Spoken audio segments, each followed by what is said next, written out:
the right time. I'm joined by the wonderful Lachlan Kalish, playing some excellent time warpish 1990s tunes, I think, today. And I'm also joined by a host of other people. So today we're talking about hybrid delivery of teaching. So we'll talk about that in a moment, but we will be joined by some wonderful academics with some really good experience in this space right now. So we've got the wonderful Kirsten Locke, Piero Mararo, Jess Russ-Smith, Kim Bailey as well. And we'll be going through and having a look at some of their examples, and they'll take us through what they've learned, some of the challenges, and also some of the excellent work they're doing in their online subjects at the moment. So we'll run through quite a few things. We'll talk about hybrid delivery, and this has really come out of, I guess, the COVID-19 and the pivot. Before that, we were face-to-face and online. Now we're looking at this hybrid mode, which is sometimes called high flex, particularly in the US, but it's really about how we manage multiple and geographically disparate student cohorts, which we definitely have at Charles Sturt University. So we'll unpack this idea of hybrid delivery. It sounds a little bit like a zombie. I'm not too sure. We'll find out a bit more. We'll have a look at how we prioritize this, because there are competing demands. We'll have a look at what this might look like. And then we'll consider how we go about teaching across different types of cohorts, and have a look at our wonderful guest presenters and their individual sort of subject commentary and what they've learned so far. And then some of our favorites as well.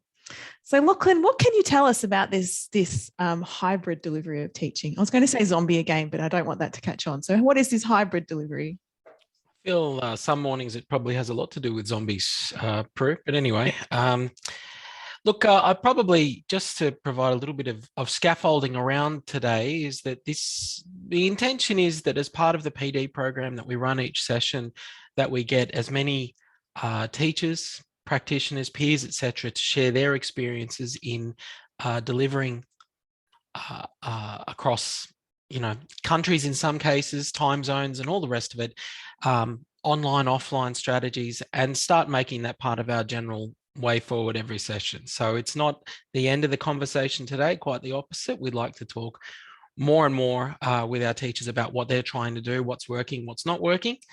And so we're kicking that off today with conversations around this idea of hybrid delivery. So as Prue was saying, there is sort of a stricter definition of the term hybrid learning. It's a learning model that basically finds ways to deliver simultaneously face-to-face and to online learners. But in our context, we're going to take some liberties, really, which is why we've sort of talked about hybrid teaching. And in that case, we're looking at a combination of approaches taken by lots of different academics, whether or not they're dealing with live cohorts of students, whether they're strategies for synchronous delivery, asynchronous delivery. And really, at the end of it, we'd like for people just to be able to pick and choose and be informed by that potentially for things that might work in their own practice.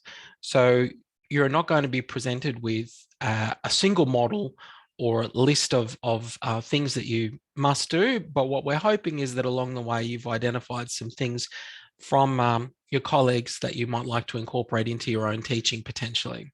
That's the aim. And as I said, it's more of a work in progress rather than you're going to get it all in 40 minutes and then go away with the perfect recipe. So I thought before we might start hearing from our presenters today, we might do a little activity just to gauge the room, so to speak. And so we have a Menti to do with priorities. So Prue has dropped the link to the Menti activity into the chat pod. And this is asking people to click on that and to rate the importance of just 5 areas of priority for yourself, or not, as the case may be. The continuum goes from not important at all to particularly important, and it's asking about areas such as, is establishing a sense of community amongst your learners important in your subjects, or not really? This isn't a ranking activity as such, so all of them could be maxed out, I guess, or different levels of importance, but it's just interesting to take a beat on how important these different aspects of teaching are to you at the current point in time. So let's have a look at what the results look like as they're coming in.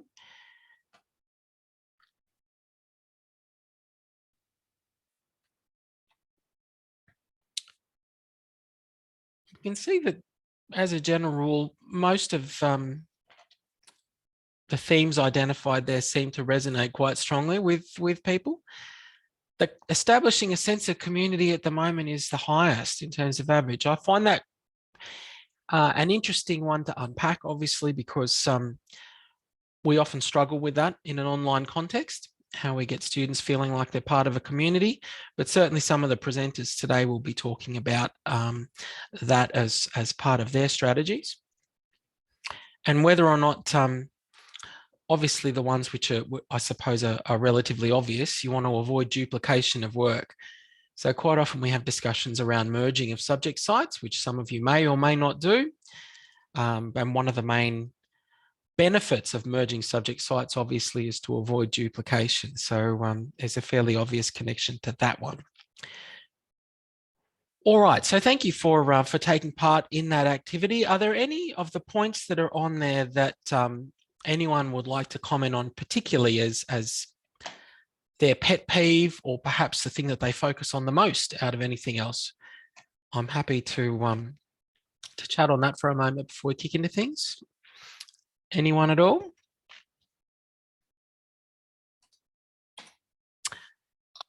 If not, we'll continue. Yeah, absolutely, Nicola, I agree. All right, so we had a look at the results. What I've asked each of the presenters today to think about a little bit, potentially in terms of talking about their own approaches to teaching across the different cohorts, is the idea that potentially we try and separate out our approaches underneath 3 banners: communication strategies, content strategies, and assessment strategies.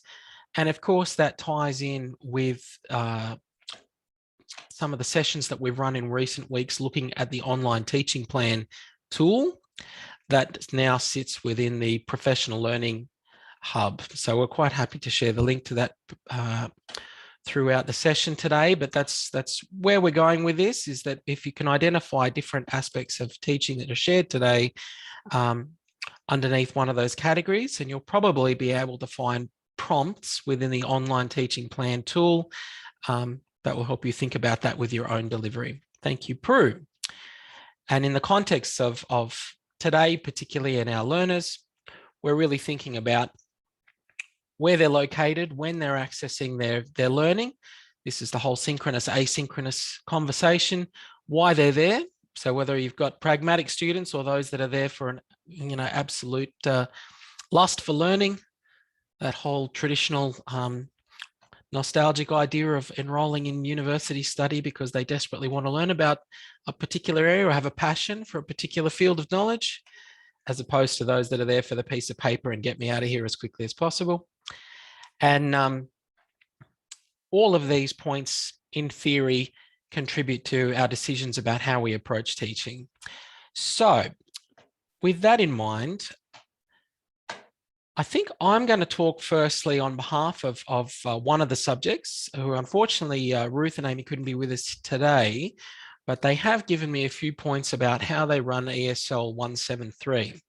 So I'm going to have a look at the subject site in a moment, and I'm going to talk particularly about a couple of strategies that they've taken to deliver to 5 cohorts simultaneously, several hundred students, between 300 and 400 a session.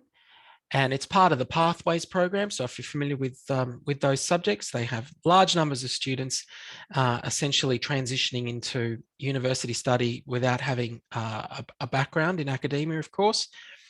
And a lot of scaffolding and thought goes into structure and delivery, but at the same time, the pragmatics of the situation are that they've got students at a whole bunch of different campuses face-to-face, and an online cohort, an increasing online cohort to take into consideration.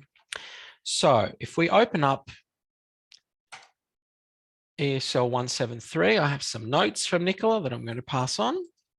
A few things to focus on in talking about her delivery. Some of the points that she's made about how she tries to manage all of those different cohorts. The first point is they're using a merged subject site.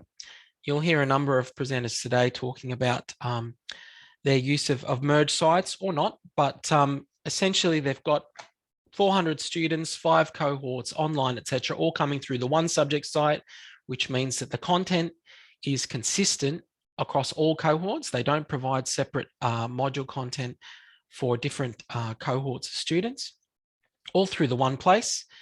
A master file of the content so that it's not being adjusted independently. And essentially, Ruth wanted to talk particularly about her use of the discussion board, which I thought was interesting because not everyone is a huge fan of the discussion board. But she had changed the discussion board within ESL 173 and called it Q&A forums, and basically has directed students through the subject outline, through announcements, to explicitly use the discussion board to get responses to any questions that they had, and to avoid using other mediums to raise those questions unless it was in a live online meeting. And the caveat around that was that she and the other members of the teaching team in the subjects promised a 24-hour turnaround time for any posts that were put into the discussion board within these targeted forums, and they are assessment targeted by and large. And you'll see there the number of posts that were going in there were not insignificant, although the number of participants on the right-hand side suggests that they're also the same group of students probably raising those posts. So that might be a familiar scenario to you or not. But essentially, they said 5 days a week, Monday to Friday, if you put questions into the discussion board, into the Q&A forums, we will respond. A member of the teaching team will respond to those inside 24 hours. If you send me an email privately outside of that, it could take me several days to get back to you. But she'd found that had made a significant difference in the engagement from students and their willingness to ask questions relating to the course delivery. And they also had implemented a strategy for their online Zoom classes. Don't know how much that I'll see from looking at the LTI, but let's open it up.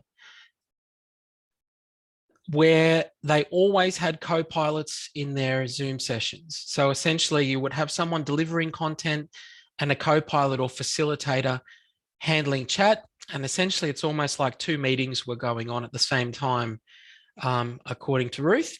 And that was that while some students were there to listen to the content being delivered, and in that case, we're talking about mini lectures conceptually, there was also a group of the students that were coming each week specifically to ask questions of the instructor during the live session.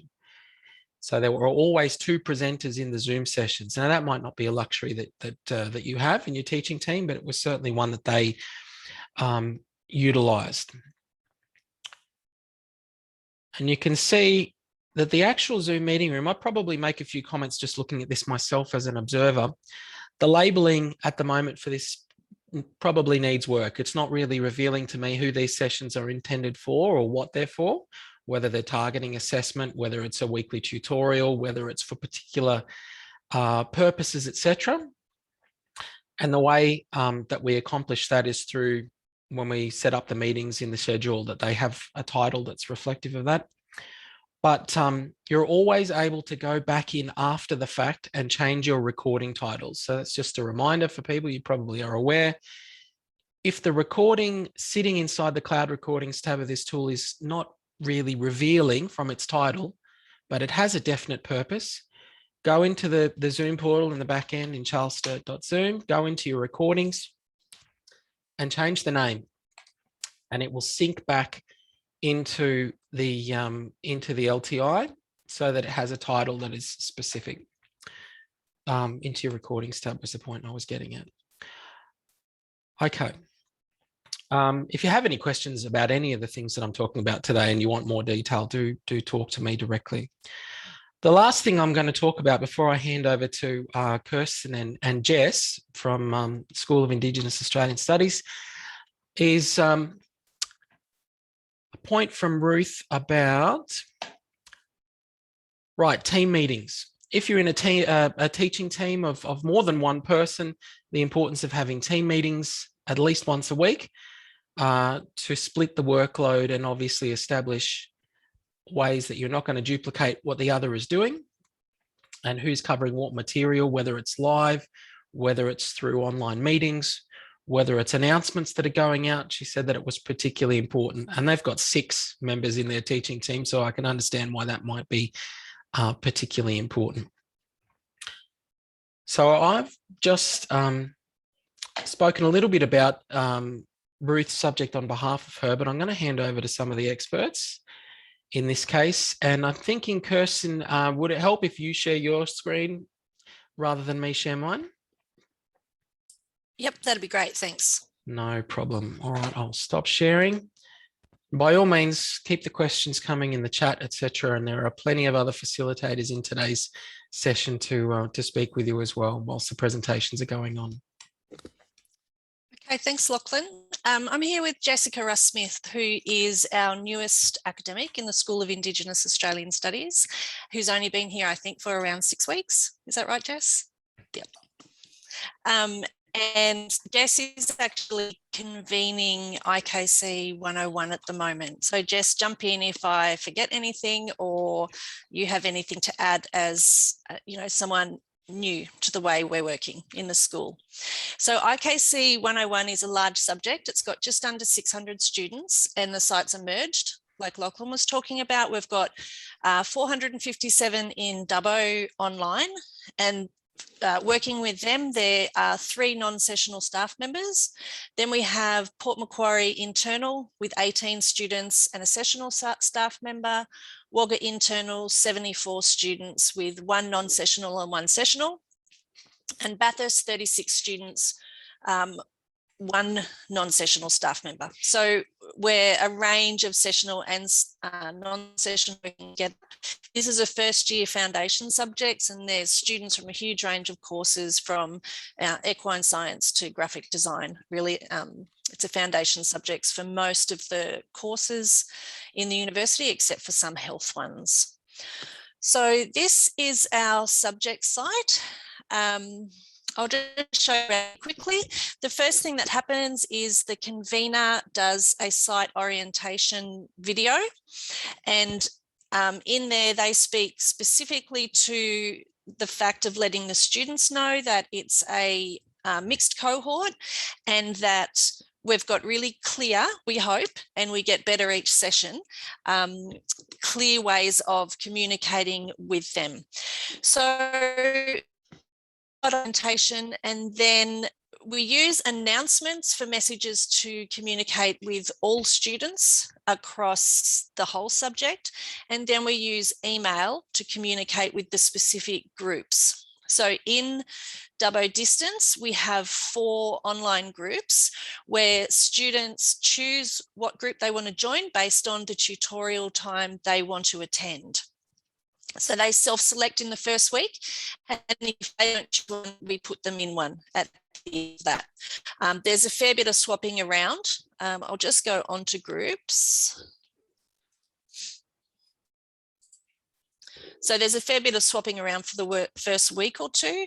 It's, a little bit admin heavy for that time, but so worth it for the rest of the session. So they're all the groups. We actually place the on-campus students in their group because it's over time, we've realised they kind of go rogue a bit, and they might be Wagga internal, but they'll put themselves on a Tuesday night distance class or something. So we just add them to, this is taking a while, we add them to the group manually, and then the online students add themselves to one. So we need to go through here. This is all the students, and obviously we just go show all because there's so many ones in a group. And yeah, I think that's all with groups. So we have like a big staff teaching team or medium size, and then we have 15 markers on top of that. So it's a big team overall. Did you want to add something about the groups, Jess? Sorry, Kirsten, I'll just jump in for 1 second. You want to shut your video off for a second? You've got a bit of lag just going on, I think, with that. Oh, help. Okay. Yeah. All right. Not that I don't want to see your face, I promise. Very happy to do that. Thank you. Sorry, Jess, go ahead. You're right. Thank you so much, Kirsten, and hi, everyone. Yes, I just wanted to say as well, and as Lachlan put in the chat, it's quite a large cohort. And one of the other things we had this session, and I think which also points to why that initial admin is so important, was that and this is probably across many subjects actually, but we had a high volume of students who were in lockdown areas and had to actually swap their enrollment from the face-to-face on-campus classes to the online as well. So there was quite a transition in the first few weeks on new students joining the classes as well, which I just wanted to link to on the survey before, why I tried to even put a 10 on that first option of communication and creating that sense of community, particularly while you've got like a lot of transients with the students as well. But I just wanted to highlight that too. Thanks, Jess. And I think the other interesting thing is we were doing this subject setup pre-COVID mainly because of the duplication of work. It just seemed crazy to set up 5 different subject sites, make sure they're all consistent. You know, it's a lot of workload hours to go into that, and that's because it took that. So it allows us to pivot really quickly. So it means that when COVID did happen, we were able to organise it really within a couple of days, what needed to happen. We were really lucky. So you'll see down the side here, we have, I'll just go into student view.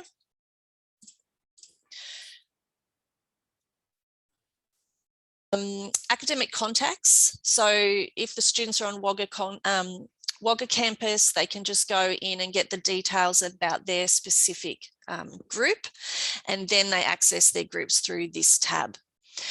So the communication strategies, announcements and emails, we use smart views in the grade centre. So down here, so if, for example, Nina, who's our Port Macquarie lecturer, subject coordinator, just wanted her group.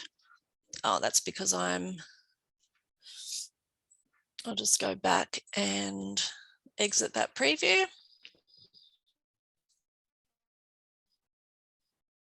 Sorry about that. Okay, so Port Macquarie. And so then Nina has a grade centre that's just got her cohort in it. So I've actually just removed surnames and student numbers and other identifying information there. So that's why it looks a little bit odd. And while I'm in the grade centre, which moves across a bit into assessment strategy, or a lot, we use the grade centre. So I'll go another one where there's been some more marking done. For the markers to write their name or initial, and also to indicate moderation. So we moderate all HDs and fails, but also Kelly here might have thought there was something about these ones that she'd like someone else to have a look at. So she flags in the grade centre, could you moderate these please? And then the subject moderator goes in and writes moderation agree or moderation disagree. So when it comes time for Quasar, we have really good, easily accessible information. The other thing that the groups can do is email just their group. So that's one of the ways that they email their own group. Let me think. I don't want to take too much time. The other thing is we're using Cadmus for assessment this session. So we can set up grading groups within Cadmus. So these are all our groups. And so there's 8 students there that are ungrouped. I could just go in and add some more if Stephen wanted some more marking. And then to access their marking, they just go in like this, and the marks go automatically across into the grade centre. So I think that's the main point. We do use, oh no, there was one other thing. For communication between staff, we use an organisation site because we are a big team. So this is a site for our school with all of our sessional and non-sessional staff working together. And for each subject, in IKC 101, there's a forum, and that then it's like PD for the sessionals as well. So they get used to working in that space. So we will do, for example, I did a short video on how to mark in Cadmus there. But the other thing we do in here is our moderation. So one of the teaching team sets a moderation task, and then each marker marks it, and then we have a moderation conversation about it. And it's quite long, and our markers get paid for moderation at all, so it's expected that they do that on this site. And again, when it comes time for Quasar and things like that, we have a really good record of what we've done and how we've done it. Thanks, Kirsten. Can I just, I guess, clarify a couple of things? So when you're using the groups tool, organizing them into groups or getting them to self-enroll in groups, yep, that is that giving you access to a send email channel that will just go to the groups, or has that been set up a separate way? No, it does. They can either email through the grade center, or I'm sorry, I went in the wrong thing, or they can email through the groups. So each group has an email and a discussion board. So this is where the students work together. They have an online class of an hour if they're an online cohort, and they also, each group has their own discussion board. So they develop a relationship with their tutor. Okay, so if in that case, if I'm just thinking about the grade center and the way that you had the filters set up, were they set up based on the child site identity or the groups? They were set up on child site because Dubbo distance is all together. Right, okay. So we don't have smart views, do we, Jess? I'm not teaching it this session. Are there? No, there are smart views for each group, aren't there? I believe so in that, and again, just I am getting my head around grade center as well, but we can also filter based on the child subjects as well. Yep, and they are. There's a smart view for each group. Yep, okay. So that works for tutors, but because we have so many markers, we don't have smart views for specific markers. Great. All right. Well, look, thank you both for sharing your experiences with how you're handling the pretty impressive challenge of all of those students in all those different locations, etc. If people have got questions, obviously, on what you've been doing, I'd encourage you to put those into the chat as we go. And we will get on with hearing from some of our other presenters today. Look, next up, I'd like to introduce Pierre Moraro. Sorry, Pierre, I've got down here, obviously, that you're working in this for the Centre of Law and Justice Studies, and particularly talking today about JST 203, if that's correct. Yeah. Good morning, everyone. So I teach the subject I'm talking about, JST 203. It's called Punishment and the State. My subject site is much less exciting than the one Kirsten just showed us. So I don't know if it's worth showing the screen. I'll share the slides anyway, Pierre, so that we've got something to look at while you talk. Okay? Yeah. So it's very small cohorts in comparison to what Kirsten talked about. So there is a Butters internal, which has currently 12 students enrolled. Paul Macquarie around 30 students, and then the online cohort is 47. And I run the Butters internal and the online one, and my colleague in Paul Macquarie runs that one. So the content is exactly the same. And briefly, we talk about the prison system. Why do we have prisons? What we use them for? How did they come about historically as an institution? We spent the first few weeks trying to do a bit of philosophy about it. My background is in philosophy, so I try to kind of enforce that approach. What's the moral justification of making offenders suffer? What do we try to achieve by that? And after we spent a few weeks talking about the ideals, then we look at the practices. We do a bit of sociology, and we try to see if those ideals meet the practices that we have in this country. And then the last 2 weeks, we conclude that match doesn't happen, that what we do in practice is very different from what we should be doing in prisons. And so I try to tickle students' interests and minds by thinking about abolitionism, which is a world without prison, a utopian view of society, which to criminal justice students is always a bit of a shock. But then once they've gone through it, they tend to see that they understand the point of at least talking about that. So we have 1 3-hour workshop per week with the Battles cohort, the on-campus one, on Monday 1 to 4, which is well attended. I mean, given the 12 students, I have usually 10 or 11 that come to class. The online version, I run an online meeting once a week on Monday night from 6 to 7. Usually I get 5 to 6 students, no more than that. That meeting is recorded and then is shared online later on. So the aspiration with the online meeting is always to make it kind of an interactive thing in which we discuss the readings.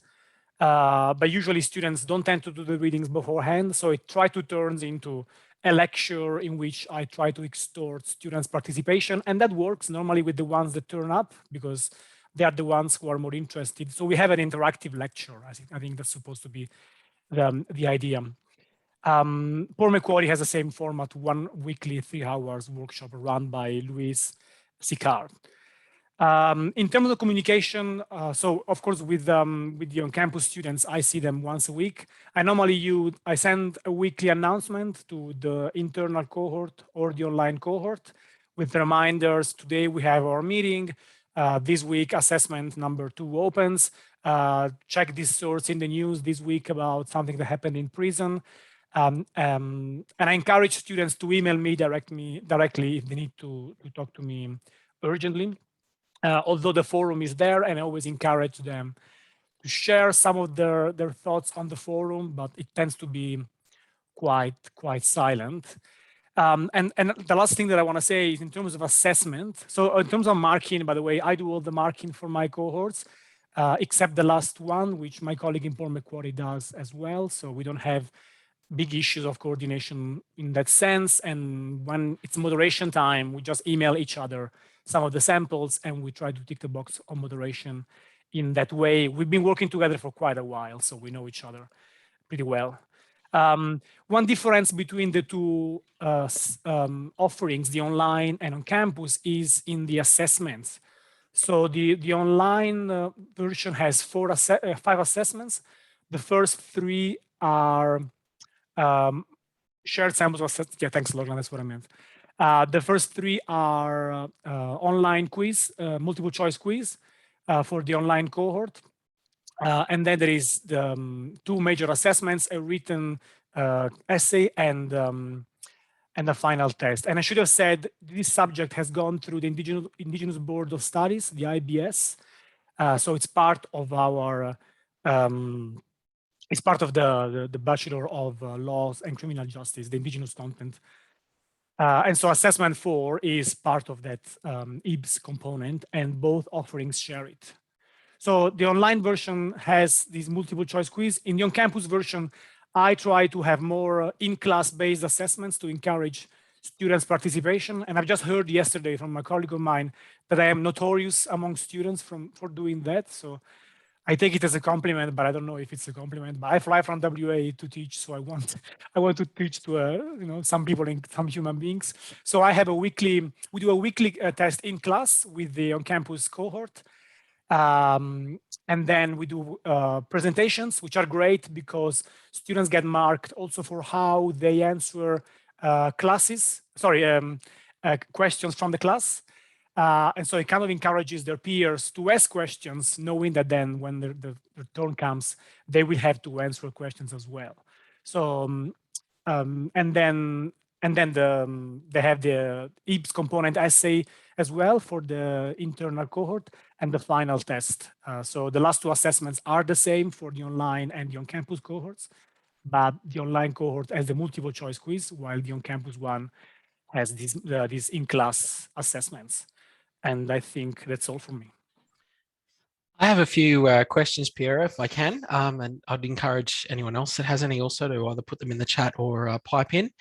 Do you feel that there's a lot of interaction or potential for interaction between the different cohorts in the subject, or do you feel that the way that it's sort of, I suppose, been segmented off into this? You've got smaller cohorts, I guess, is what you've mentioned a minute ago, which obviously helps with managing. But do you feel that there's potential for some kind of interrelationship between the cohorts in the subject? Yeah, the content is exactly the same and is organized in the same schedule. So we're talking about the same things with all of them. So perhaps having a shared forum, discussion forum with the three of them would make sense. But definitely there is potential for try to bring them together, to a larger extent or to some extent. And in terms of the content, you're there in person, or here in person, I should say, at Bathurst. So delivering lectures, for example, I'm assuming, correct me if I'm wrong, they're being recorded, captured, and then shared to the other cohorts afterwards. Is that how that's working? No, not the on-campus ones, because we run a 3 hours workshop. So I never know how to go about. So the timing is different. So we have 3 hours for the on-campus cohorts and 1 hour for the online ones. And the online ones get their separate session, which then is recorded and made available only to the online cohort, while the stuff that we do on campus is much more interactive and it takes much longer time. So I don't know, if recording it or making it available would be feasible for the online students who already have the online version to watch. So I'm not saying that we shouldn't do that, but I haven't tried it yet. And I guess the last question I have is do you and I've forgotten your colleague's name in Port Macquarie, sorry, Lulu, sorry, yeah. Do you ever kind of talk about the way that each of you approaches the on-campus delivery, or the way that you're running it, so that it's either the same or different in some way, or compare notes? You mentioned sharing samples for marking, but what about your delivery, your teaching delivery? Yeah, normally I give her my slides and she uses that because she asks for them. It's not that I impose my teaching. She asked me if she could have the slides. So I share that, and I give her total freedom to actually rejig the content or the discussion as she'd like, mainly because we know her. We've known her for many years. We know she's reliable. We know students like her.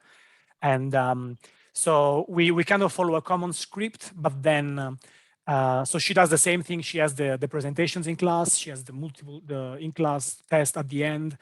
But apart from that, I don't tell her how to structure the class. And then the first couple of weeks, we have a debrief via email. How did it go? How many students turned up? Are you happy with how they're engaging? And then, unless there are any major issues, each one goes their way. And this year seems to be, fingers crossed, a year like that. So both cohorts, on-campus cohorts, seem to be quite cooperative. So far we're happy. That's great. I think we also had a suggestion from Matt in the chat while we were talking as well about potentially a live forum, a Q&A for all the cohorts, potentially,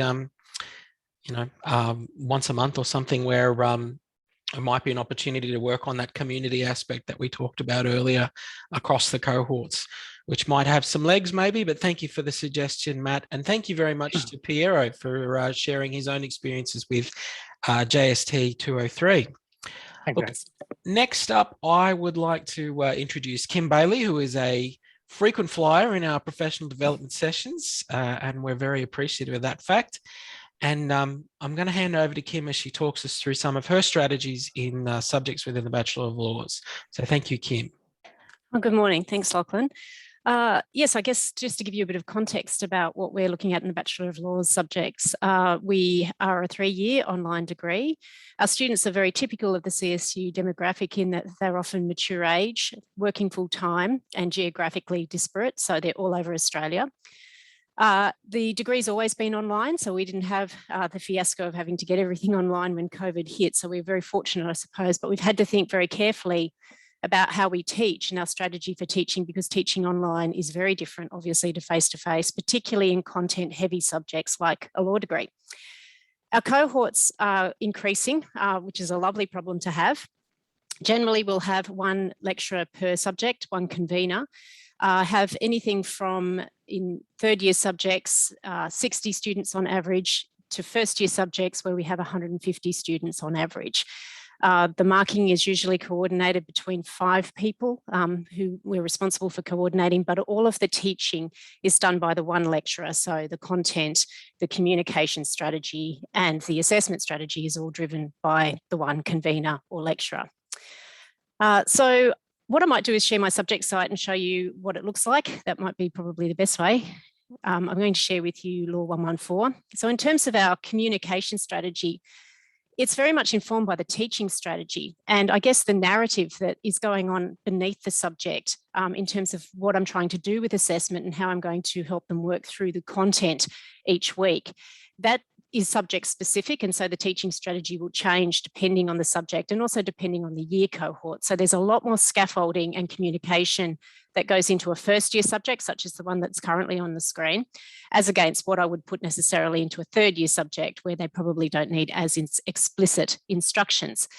But right from the get-go, in the Getting Started tab of the subject, they have a lot of information there, but they have a subject orientation video, which is really critical. This video is part of an announcement. So there's announcements that come out every week, but the announcements actually start before session begins. So we start communicating with them before we even begin session of, have you got your textbooks? Here are your textbooks. Have you read your subject outline? As soon as they come into the subject site, before we start teaching, we really encourage them to go to the orientation video. The orientation video contains all of the information they need that's probably not in the subject outline. Some of it is contained in the subject outline, but not necessarily everything. So things like, this is how I'm going to teach the subject. This is what you can expect from me. For example, I teach with a flipped problem-solving approach in our tutorials. So therefore, the tutorials are not a lecture where I'm going to regurgitate content. I'm expecting you're going to come along having done your readings. And the way we're going to roll each week is that we're going to take a legal problem, we're going to apply your readings to that and work through that in a dynamic way together. So we set the expectations early in terms of how I'm going to teach the subject, the preparation they might need to do if they really want to get the maximum out of the subject. And then also I'll go through each assessment task with them in an overview of, this is what's coming up, these are the dates, and here's the help that I'll be offering to you along the way. That help will normally be through assessment drop-in sessions in the subject, just in time, at least 2 weeks before the assessment task is due, just because we simply don't have enough time often in a content-heavy subject like this to teach in the tutorial towards assessment. So I'll show you what that looks like. Assessment drop-ins, one of the ways we organise the teaching in the subject is to have assessment-specific folders. So each assessment task in this subject, there are 4, has its own folder. It also has a Padlet wall embedded in each assessment folder. Now, whilst it's true that you can have, and I do have, discussion threads where they can ask questions on the assessment, the great thing about using Padlet in assessment-specific folders is that I can actually put up a lot more imagery, I guess. So for example, in an online quiz, because this was not time limited and some of them wanted to come into the quiz and come out of the quiz as they were working on it, I needed to show them how they could do that. And I could take screenshots and give instructions about how they could do that. Equally too, students will often post questions here in relation to an assessment and they'll dialogue between each other. And I've found that with Padlet, they're a lot more inclined to join a conversation and contribute their own knowledge and information, particularly by second year level, not so much in first year, but second year level, we had quite an extensive dialogue going on in the assessment folders, contributing to their knowledge and sharing peer information, which is great. And because I'm moderating that wall as well, I can correct anything that might not be accurate or helpful for the assessment. So the assessment folders are another part, I guess, of the communication strategy. The other thing that we do, if I just jump over to another subject site, can you see civil procedure there? If I haven't lost you, great. So just to give you an example, this subject was actually underpinned by a narrative in that the whole of the assessment regime followed the weekly readings. We were building on a case as it was litigated. So each week we were adding to the assessment problems. What the students really wanted, though, after the first assessment was some feedback as a whole cohort. So they had their individualised assessment feedback of commenting in the documents, marked rubric, global comment. But they wanted to know, because law students tend to be rather competitive, they want to know how they rank compared to their peers. And so that's what this short Panopto video was about.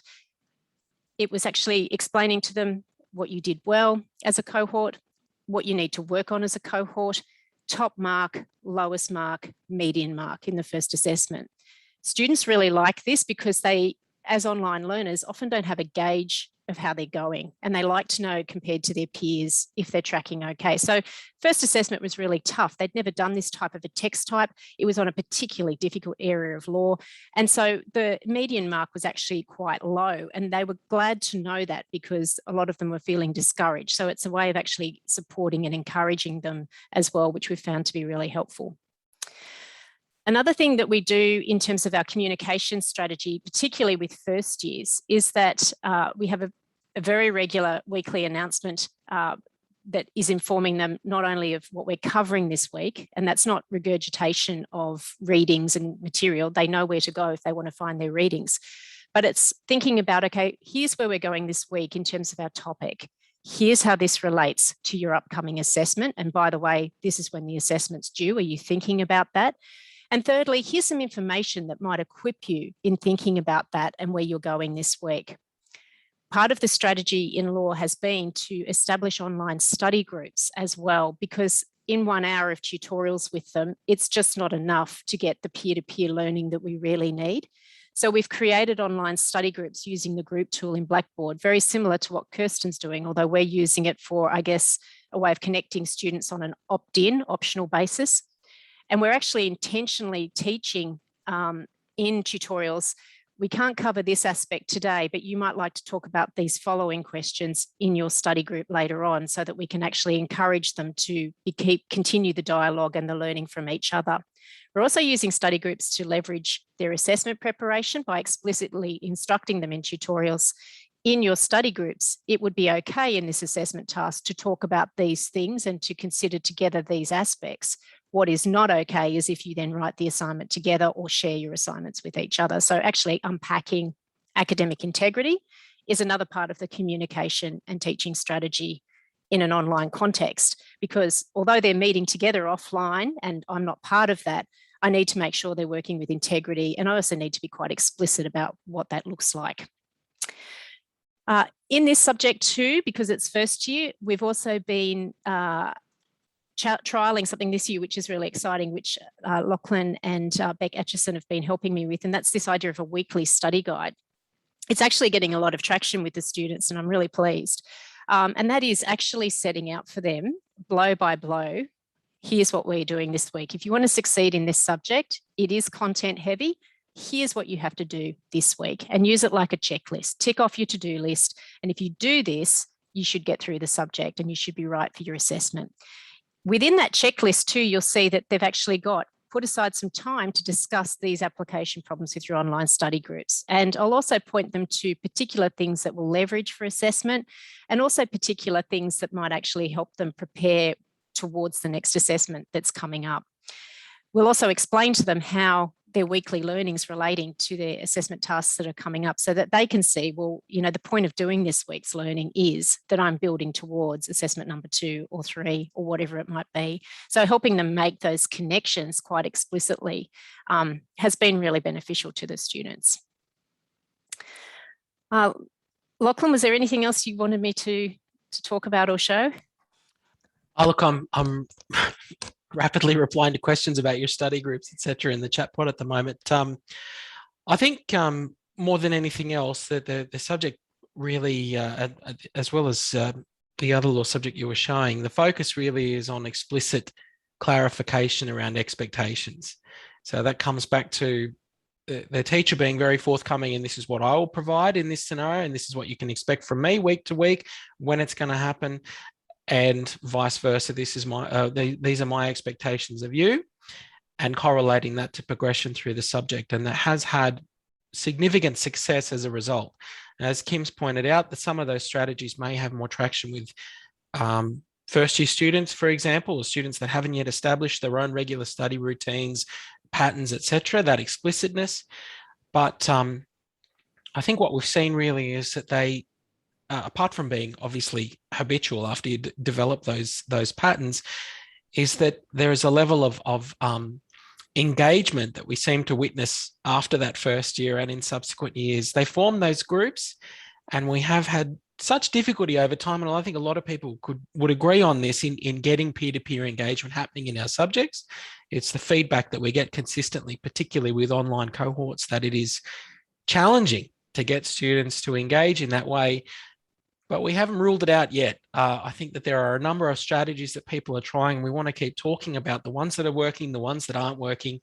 And from what we've seen so far, even getting the students to get into groups initially themselves, we don't actually see what they're doing in them until they invite us into those spaces later on. That's what Kim was referring to a minute ago. They only use the groups tool to basically get into, to sign themselves up, and then they go offline, or certainly outside the LMS, using the tools that they're most comfortable with. By and large, from what we've seen, they use WhatsApp and Facebook. Those are the two choices that seem to be the most popular, and they'll share either the group link in Facebook, or more commonly, WhatsApp seems to be very, very popular. They share the number, they all get into the WhatsApp group, and then the communication goes on in their own personal learning networks rather than anything that we're moderating. And then Kim will periodically get invited, because she makes the offer to the students, to join them in some of their own group meetings. How about we talk about that for a second, Kim? We often chat about a potential risk in that instance, with some groups getting your attention and others not. Would you care to unpack that a little?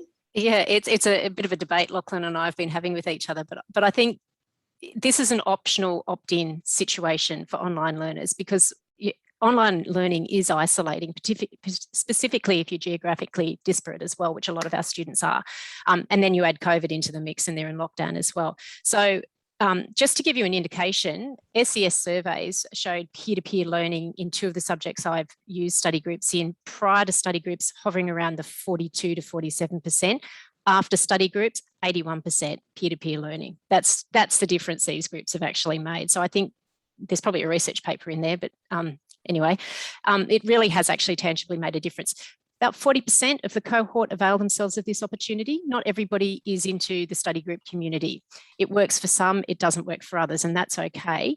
But I think being explicit and saying to them, here's how these groups can help, and here's why these groups do add value, is really important. And also giving them in first year a structure or a methodology for how they meet. I think that's really critical as well. So scaffolding that with, it could be some suggested meeting progress times and things they could do, showing them how they could use Google Documents to add to each other's study notes, and thinking about how they can work collaboratively towards an assignment. So breaking an assignment up and saying, well, here's the issues in this assignment. Why don't you brainstorm in your group and then come back to me if you're still confused about that or you want some additional help. So I do make myself available to the study groups, because my rationale is that I'm much happier talking to 8 to 10 students collectively than I am fielding 8 to 10 different emails on the same thing. It's a feed forward process as well, because I then gauge what I haven't perhaps taught clearly, or I need to unpack further for the rest of the cohort in dropping into the study groups when I'm invited. And so once I am invited, I take that information and I'll say to them, are you happy for me to clarify this also for the whole of the subject? And I will then go back and clarify in the next tutorial. Perhaps some of you have been wondering about X, Y, and Z, which I've picked up from the study group. So it works both ways. I think you have to be prepared to make yourself available to everybody who opts into these groups. Equally, you have to be prepared to make yourself available to the solo learners who aren't going to participate here, which means obviously fielding emails. But often too, those learners will post on the Padlet walls in the assessment folder or the discussion board. So their needs are being met in different ways. If the groups are benefiting from peer-to-peer collaboration and discussion, more power to them. Some of them have reported to me that, the only reason they got through was because they studied together leading up to the exam. I don't have a problem with that. That's what you do in legal practice. They should be learning now how to relate to each other in groups. So I think it's a real win. Well, look, thank you very much, Kim Bailey, for sharing your own experiences. with dealing with distance students in the law subjects. I am conscious of time, people, so we will wrap up in just a moment. I will take this opportunity to point out a couple of strategies that people have raised today. I've been taking a few notes as we go and adding to the list there. But essentially, some of the things mentioned today that might have spruiked your interest: the use of site orientation videos, use of the groups tool for various purposes, in some cases to separate the cohorts, in some cases to encourage study groups or other strategies for the students to engage with one another. Use of grade views, smart views within the grade center, and filters to help separate marking teams. And obviously with larger cohorts, that sounds like an absolute must. Kim was talking about the use of explicit communication strategies to help outline expectations and particularly in suggested strategies for engaging with the learning resources and the subject site. Kirsten and Jess were talking about an org site basically as a support resource for the teaching team, considering that that's a consistent, persistent resource as opposed to our subject sites, which unfortunately, I'm sure we all curse on this regularly, keep having to be re-provisioned, rolled around, reallocated, retweaked, etc. every time we have a new teaching session. Pre-recorded content, concept lectures in some cases. I don't know that we particularly spoke on that today, but it has been raised in our sessions before that if there's an opportunity for live interaction with an audience, potentially maybe spending that time presenting slides to them might not be the most optimal use of that time if there are other opportunities for engagement. And also some of our activities such as Mentimeter activities, etc. If you've got a way to make those activities sustainable so that a word cloud, for example, is a resource that keeps getting value over time. It's not just something that will work with a live audience, but can keep being contributed to. So if you're looking at embedding interactive activities that continue to gain value over time, that will help, particularly if you're looking at multiple cohorts benefiting from the same resource. Co-piloting was one of the initial strategies that Ruth was talking about when she was talking about ESL 173. And if you're in live sessions in Zoom, if you have the opportunity to have someone facilitating interaction in the chat, just like we've been today, whilst other people are presenting and delivering, absolutely leverage that. It will make the situation a lot more appealing for those who aren't, who need to be constantly engaged themselves. Padlet walls featured pretty heavily today. We haven't really looked at subject sites where they use them for introductions, although that is a very popular application of the Padlet tool, an opportunity for students to identify where they are and everyone else who's taking the same subject. So when you've got cohorts around the country, around the world, potentially the Padlet map format might be an opportunity to build community. Study groups we already had talked about, and last but not least, a number of people today had talked about the value of merged subject sites to avoid duplication. And really, of course, there are reasons for that not to happen that often relate to assessment, but barring that, if you have an opportunity to leverage a merged subject site, we would strongly encourage you to explore that option. So I'll stop talking there for a moment and thank you all for coming today. I will have a look at some of the posts in the chat pod, etc. Nicola, you've been talking, someone's been talking about not using merge sites because of assessment. Okay, yep, I can see that. Would anyone else like to chime in on having that situation where, because there's differences in assessment, merging has been discouraged? I'm happy to talk on that. I'm going to stop the recording now, however, for those of you that need to go, and we can chat about that scenario.